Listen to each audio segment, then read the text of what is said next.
insights. Hi everyone, welcome back to the channel. Today we are talking about something really interesting. Most AI tools today still work like this. You give a prompt and you get an answer, and then you tweak the prompt and tweak it again. It is helpful, but it doesn't really feel like collaboration. So what we are going to discuss today is Claude, built by Anthropic, has dropped something new which is called Cowork. And the idea is simple. Instead of just responding, this AI is actually going to work with you. So let's get into the video in which we will see how do we utilize this to the best of our benefit. So what is Claude? It's an Anthropic AI assistant and it's designed to be helpful, harmless, and honest. It's built for real conversation, creative work, and complex problem solving. You have an option to choose from different models which serve different purpose. Some models you can use for everyday tasks, whereas some models you can use for more complex tasks. Now, which Claude you should use? You must have used the chat version of the Claude, which is like texting a really smart friend. It's just like you using Copilot or you're using ChatGPT, which is more like conversational. You ask anything, you get instant answers. You can draft emails or you can brainstorm ideas. And it's best for questions, writing, research, and brainstorming. Then we have Claude Code that's going to work as a developer that lives in your terminal. And it's best for front-end designing, debugging, building apps, automation scripts.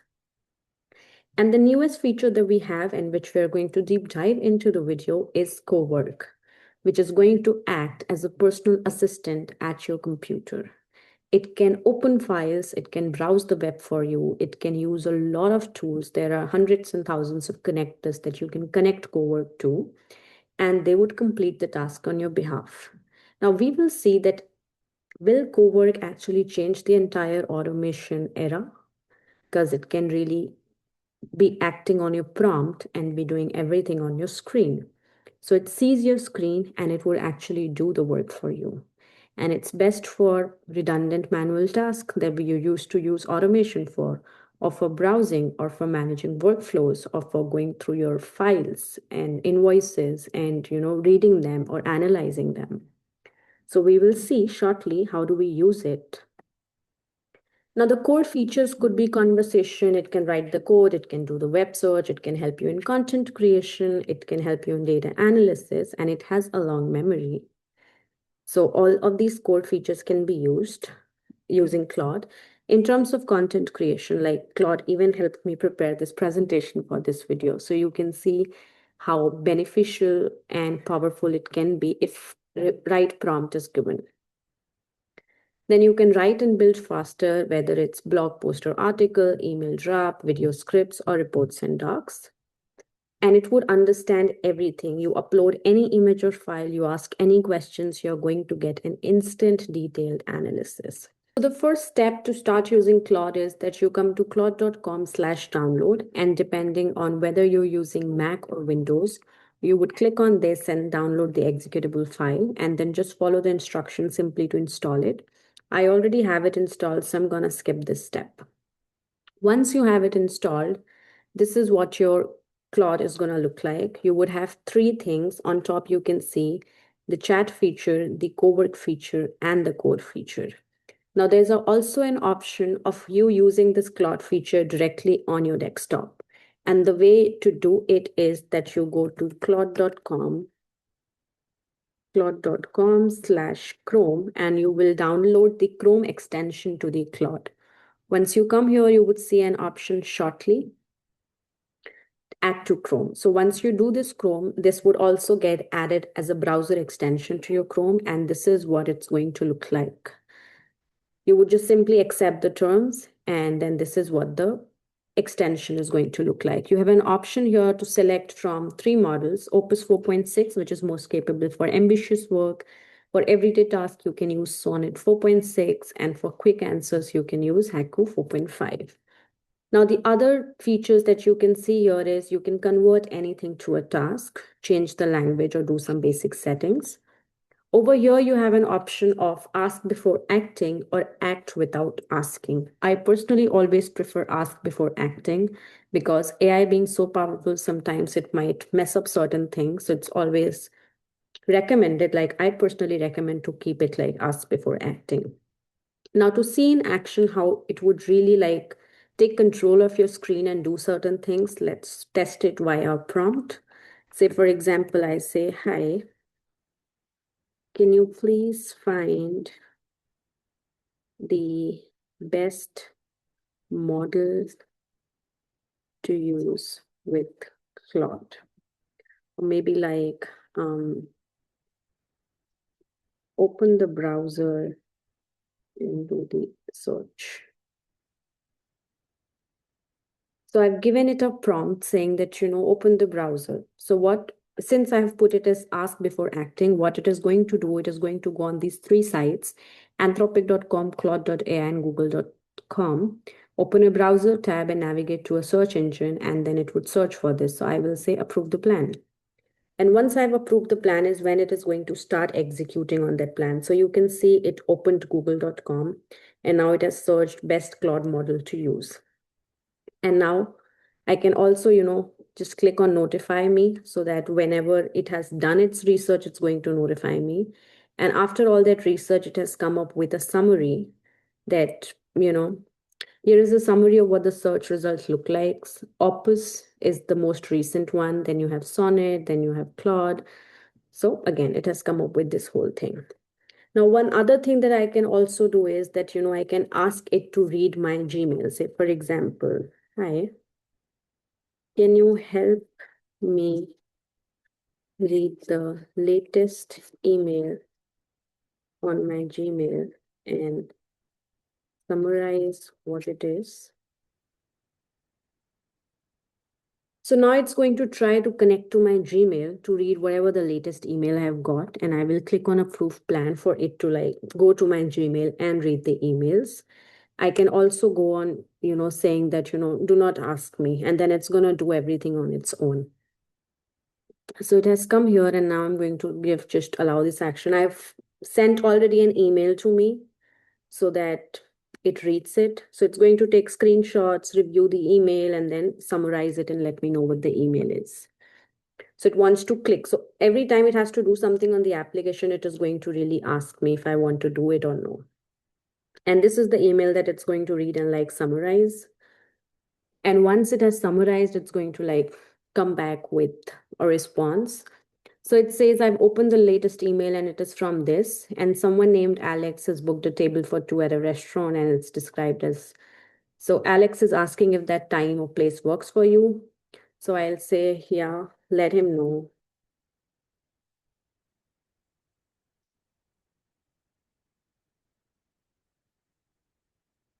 So when I do that, now it is going to like respond back to the email, right? So it's going to compose a reply and reply back to the email.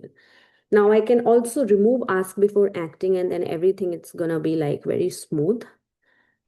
So I will say, yes, it looks good. So just go ahead and send it and then it's going to draft that email. And if I click on notify me, so after everything is done, it is going to like let me know that, it is done. So it's taking a screenshot and then like typing the reply. And you can also see a stop Claude option here.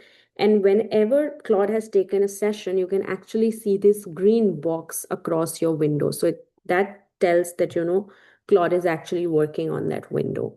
And you have an option to, stop it and like stop the Claude from working. So this is the button that you get it. And the green window tells you that this window is in action.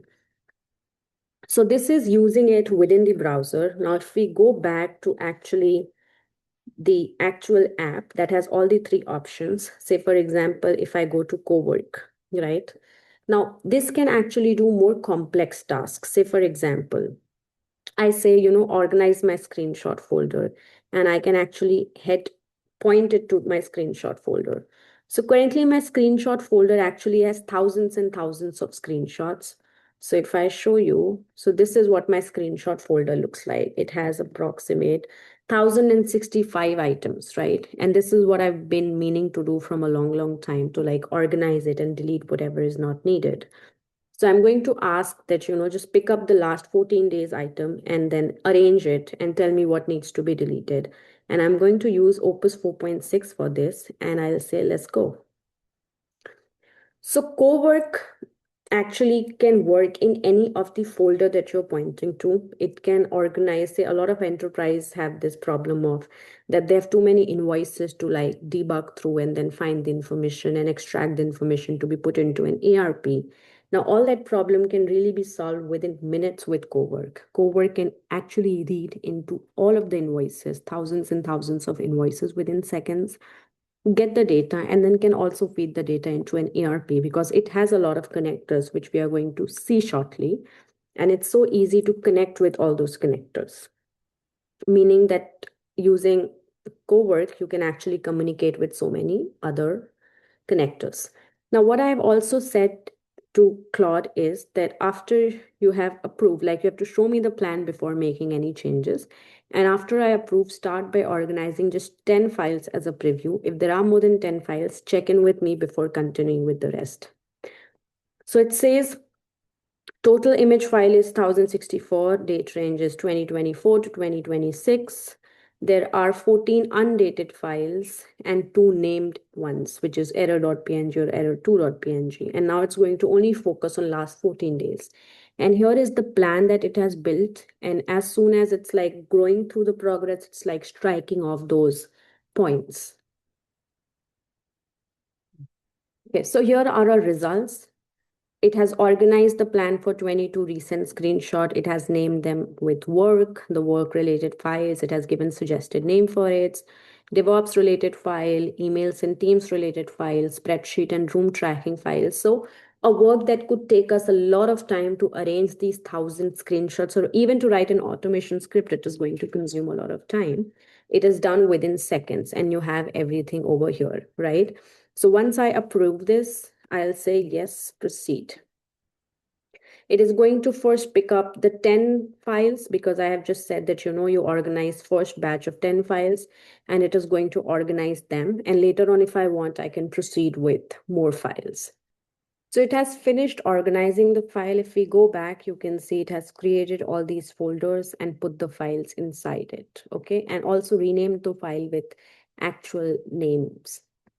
Now, let's go back to settings and see how we can utilize a lot of other features as well. So for example, if you come to connectors, I am already connected with 3 connectors. We've connected with Gmail, I'm connected with Trivago, and you have a lot of connectors here that you can connect to, from Stripe to Fireflies to Indeed to Webflow to N8N, PayPal, and you can connect any of these connectors. In case if there is any connector that doesn't show up here, you still have an option to connect through the MCP of it, right? So you can also add custom connectors on top of this. Now, I'm also connected to Trivago and I'll show how it would use the connectors that you're already connected to. The other option is Claude Code, which we would see shortly, and it would help you like do the actual coding and build the front end or the back end. Now, in general settings, you will see run on startup, quick entry, shortcuts and all, right? And if you go to capabilities, here you will see skills. So there are a lot of skills over here that you can, enable. So for example, MCP builder, skill creator, this skill you can actually use to build another skill. Say for example, canvas design. And now I can actually use any of these skills and, ask Claude to like look into it accordingly. So say for example, help me design a page for Anthropic using Canvas skill. So I am letting it know that, use this particular skill to do the work, right? So let's see what it is going to do. What the skill actually does is, you give a task, say for example, make a report, and Claude is the chef. So Claude is going to look at the recipe card to make it, and that recipe card becomes your skill. So if there is something that it has more, capability into, I will say that landing homepage, that's it, clean and minimal. So it will use that particular specific type of skill to do that work.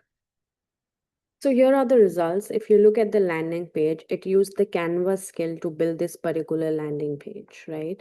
Similarly, you can also import skills of your own. Say, for example, if you go to settings and if you go to capabilities, if there is some skill that's not existing here, you have an option to like upload a skill. So I figured out like two websites, which is skillsmp.com and skillhub.com, that has too many skills. Say, for example, this has 21,000 skills, and Skills MP has approximately 269,000 skills, and it always keeps on adding more, right? So you can find any skill of any different category. Say, for example, I want skills of, say, content creation or writing. Say, for example, I went to writing and I have a skill called LinkedIn post, right? So you can also look at the AI score and number of people who have used it or are using it, and that would tell you if the skill is worth using or no. And you can click on export. This would actually download an MD file or a zip folder. And then you can go to Claude and click on add and then upload a skill. And here you can drag and drop your skill. And once you upload that skill, say for example, this file search skill was added by me 1 day ago. So then this is available here. And I can actually start using this skill to like do my searching of the file. And now you also saw that I have a Trivago connector as well, right? So if I ask Cowork, plan a trip to New York, 3 days, that includes my stay and food. Okay. So now what it is going to do, since I already have a connector called Trivago, right? It is going to refer that connector to search for my stay and even my flights on Trivago and then bring me up the results. So whatever connector or skills you are going to add in your cowork, it is going to like give it more ability to like look into the right space, right? So I say next month, mid-range, solo traveler, and then it is going to just look into it and bring me the results. So over here you can see it would show up that connector. So it is doing a trip, it is accessing the Trivago connector to do that search for me and then would bring me up the plan. Similarly, if you have to use Claude Code, you can also integrate this with your IDE. When I install this, you also need to have like Git installed to be able to use it. So if you don't have Git, this is what the error you would get, that Git is required for local session, and you download Git for Windows and you set your environment variable with the path. Once you do that, you can just from the system tray, quit your Claude and restart it, and then you'll be able to start using your code as well. This is how you can use all the three features, which is chat, cowork, and code, to benefit you. Coming back to our list of the trip, you can see it updated a to-do list, it did a Trivago search of best mid-range restaurant, accommodation search, everything, and then would give you a 3-day plan. It would ask you how would you want your itinerary to be in, like you want it in Word, PowerPoint, or just in the chat. And once you do that, you'll be able to see everything here. Similarly, it becomes more powerful with as many connectors as you add to other skills that you're used to. So here you can see this is the skill it is using, and these are the connectors it is using, right? So depending on the task you give, it would identify the connector or skill that it has to use and then would give you the output accordingly. So now it's just writing, updating the to-do list. Once you expand on it, you'll be able to see what it is, right? And this is the plan that it generated, right? From the sources as well. So I can actually go here and view my itinerary. So at a high level, Cowork feels less like prompting a bot and more like collaborating with a system that stays in context with you. The real question is, how far can this go? I'll keep experimenting. See you in the next one.